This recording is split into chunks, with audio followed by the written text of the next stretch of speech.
Well, for Vikings fans, it may be bigger than beating the Packers. The Vikings Stadium cleared its final hurdle when the Minneapolis City Council approved the deal this morning. The deal is a done deal. 5 Eyewitness News reporter Naomi Pescovich was there for the final debate. She has the latest from the Metrodome. Patrick, I walked out of the house this morning, and I thought to myself, it's warmer now than it was when I was picking my youngest up from the ski hill yesterday afternoon. What's up with this? Well, it's funny. At 6 o'clock, it's usually when you're coming home, not when you're leaving the house, right? On a typical Saturday? Typical Saturday. Right? I had to be here. We'll have forecast details coming up in just a few minutes. My youngest is very unhappy with those temperatures, but he'll have to get over it. Today, the GOP candidates might be fighting exhaustion after last night's beatdown of a debate, if you saw it. It was extremely lively, thanks to Minnesota Congresswoman Michelle Bachmann. 5 Eyewitness News reporter Colleen Mahoney has a recap of last night's crucial debate. Colleen. Tim, the candidates covered everything. President Obama is coming to Minnesota 1 week from today. He'll visit the Honeywell International Campus in Golden Valley. Now, this is video of the president's last visit to Minnesota. He kicked off a 3-state bus tour in Cannon Falls last August. President Obama plans to focus on job creation with emphasis on small businesses, alternative energy, and job opportunities for veterans. They want your attention. They want your vote. The candidates are running out of time. They have just one more debate. It's Thursday in Sioux City, Iowa.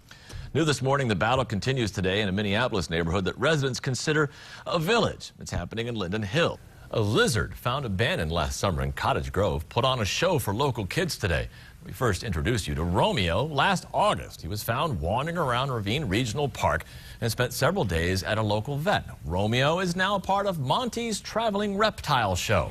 Today he visited the kids at Crestview Elementary School in Cottage Grove. Don't get something you don't know how to take care of. I did that story last August. That lizard is huge.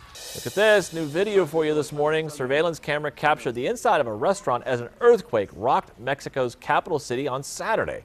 You can see the light swaying back and forth and the workers saying, you know what, let's go.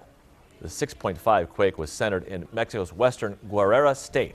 There are no reports of death or serious damage, but several people were injured. Raise your glass. The city of Minneapolis is doing its part to become more brewer friendly, and they've already changed 2 ordinances in favor of beer makers. Now they've dedicated a day to them. 5 Eyewitness News reporter Joe Mason has a look at the boom in home brewing. A little rain isn't going to slow us down. It's going to be a busy weekend, Memorial Day weekend at Minnesota campgrounds. The DNR says that nearly 3,000 cabins and campsites are booked for tomorrow. That is up 4% over last year. But before you go camping, we do have a warning about an underestimated danger: fires that have already been put out. 5 Eyewitness News reporter Joy Lim-Nakran is live at Como Park. Joy. The average CEO made $9.6 million in 2011. Most of that comes in the form of stock options. When he quits his job, I'm applying for it. Strong winds tore down a 200-foot radio tower in western Wisconsin. It's now a piece of twisted metal outside the Clear Channel radio studios in Eau Claire.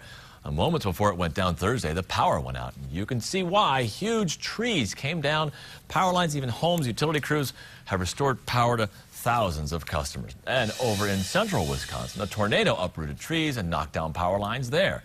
The National Weather Service says it touched down about 7 last night, about 2 miles south of Marathon City. The good news is no one was injured. This is the state's first confirmed tornado of the year. And we could see severe weather here in Minnesota over the next couple of days. Meteorologist Ken Barlow is tracking what's headed our way for the Memorial Day weekend. Ken.